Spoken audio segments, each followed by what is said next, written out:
It's arguably the best Batman movie you've never seen. Between the Burton and Schumacher eras, Warner Brothers would adapt the popular television show Batman the Animated Series. But when it came time to release this movie on December 25th, 1993, Warner Brothers barely promoted it. Thankfully, once it was released on home video, it gained a small following. Some good movies just won't die. I'm Whitaker Martin of Whideo Reviews, and tonight's second look is Batman, Mask of the Phantasm.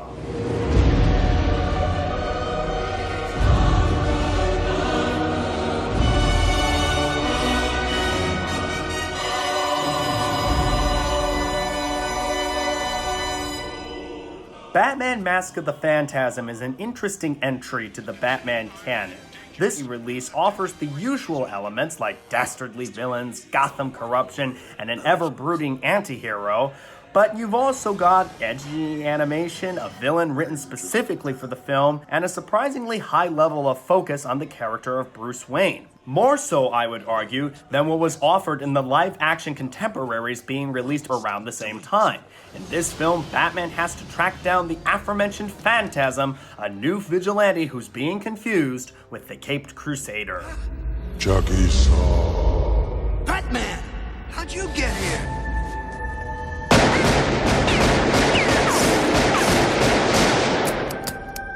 Your angel of death awaits. You ain't the Bat! Who are you? What do you want? I want you, Chucky boy. Bruce Wayne not only has an antagonistic relationship with the criminals, he also has an antagonistic relationship with the police and with the Gotham City Council. So how goes the bat bashing? Better than your love life. Really, Bruce, it's almost as if you picked them because you know there's no chance for a serious relationship. At least since that one girl. What was her name? Anne? Andy? Andrea? Yes, Andrea Beaumont. Now there was a sweet number. How'd you let her get loose? That Andrea Beaumont they're referring to is actually Bruce Wayne's ex-fiancée, and in a turn, a second story develops, a Batman origin story. Here the film asks, what if Bruce Wayne considered a normal life? What do you say? Of course I will. I never thought this would happen. I always felt like I'd thrown you a curveball, like you never knew what to do with me because I wasn't in the plan. You are now. I'm changing the plan. Obvious foreshadowing there, but it's Batman. He never gets a break. The Joker also makes an appearance, though he's more of a side character this time around. You'll have to wait until midway before he appears. Still, he makes his presence known when the Gotham criminals ask him for a favor. Batman's knocking us off and you're the only one who can take him down. Look, $5 million up front with whatever you want to finish him off. What do I look like? Pest control?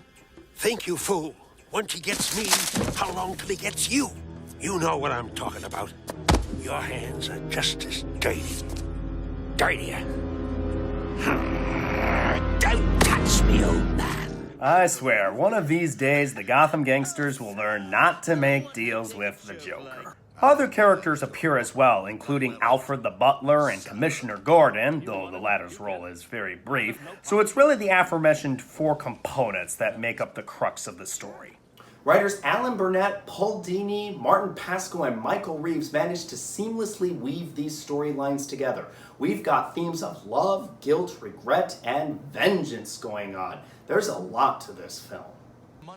I'll at least point out two unique elements to this story. The first is how Bruce Wayne's transition into Batman is handled.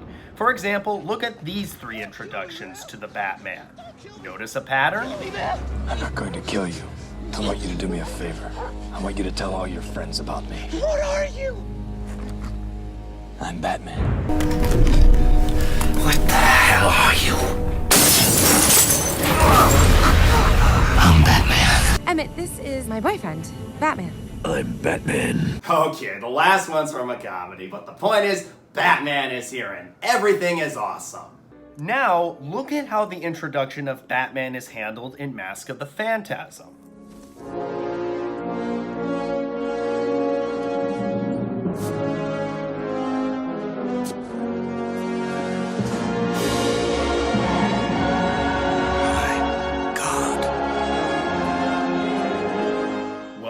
That's not very triumphant, is it? This seems like a tragedy, like we're at the funeral of Bruce Wayne. Also distinctive is Bruce Wayne's relationship with Andrea Beaumont. Most film adaptations pair Bruce Wayne with another woman, but this relationship feels more natural. Not only is there chemistry between the two, they also bond over real issues. In this case, they've both lost parents. It's just that when I talk to her out loud, I can imagine how she'd reply. I can hear her, like she's right there. I talked to my parents. What'd you say? I made a vow. What vow? A secret one. Ooh, a man of mystery. Have you kept your vow? So far. Let's switch lanes and look at the technicals. How's the animation? Well, the team not only had to deal with a limited $6 million budget, small even for 1993 standards, the film was switched from a TV release to a theatrical release less than 1 year in advance. The result is that some of the animation looks stiff, particularly during the action scenes. A bigger budget and more time might have made this look smoother.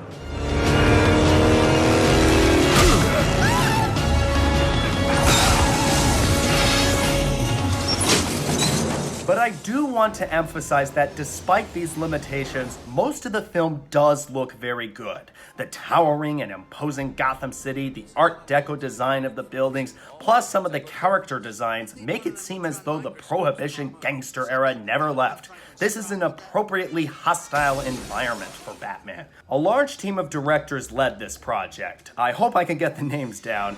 Eric Radomski, Bruce Timm, Kevin Altieri, Boyd Kirkland, Frank Power, and Dan Ryba. They come up with several engrossing images that stay with you long after the film ends. I also want to compliment the design of the Phantasm. With its Ghost of Christmas Future look and its reliance on smoke and mirrors for movement, this is a character that plays very well in an animated setting. The motives of this character are fittingly shrouded in mystery, so I won't go into much detail, but between the story and the character design, this is one of the better Batman villains. Finally, I'd be remiss if I didn't mention the score by Shirley Walker, which is a good complement to the film. Since we are in Gotham City, why not have a gothic-sounding score?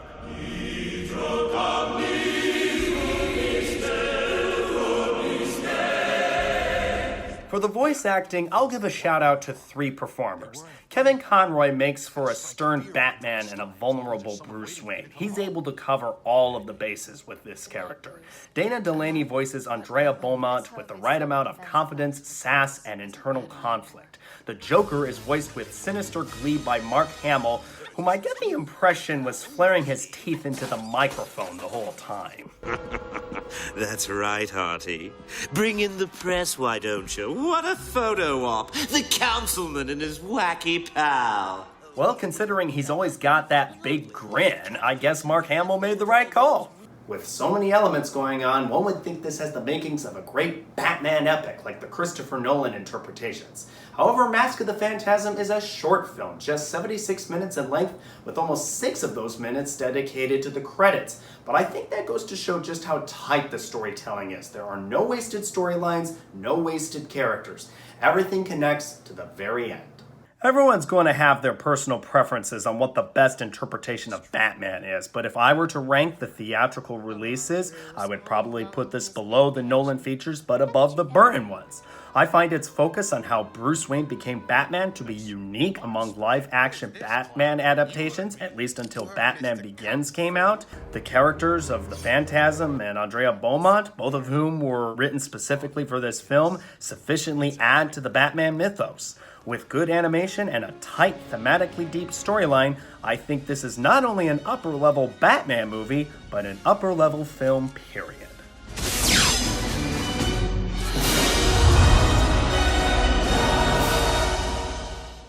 Go ahead and leave a comment on what you thought about Batman Mask of the Phantasm, and if there's a film you think deserves a second look. My name is Whitaker Martin, and I thank you for watching this installment on Whideo Reviews. I'll see you next time.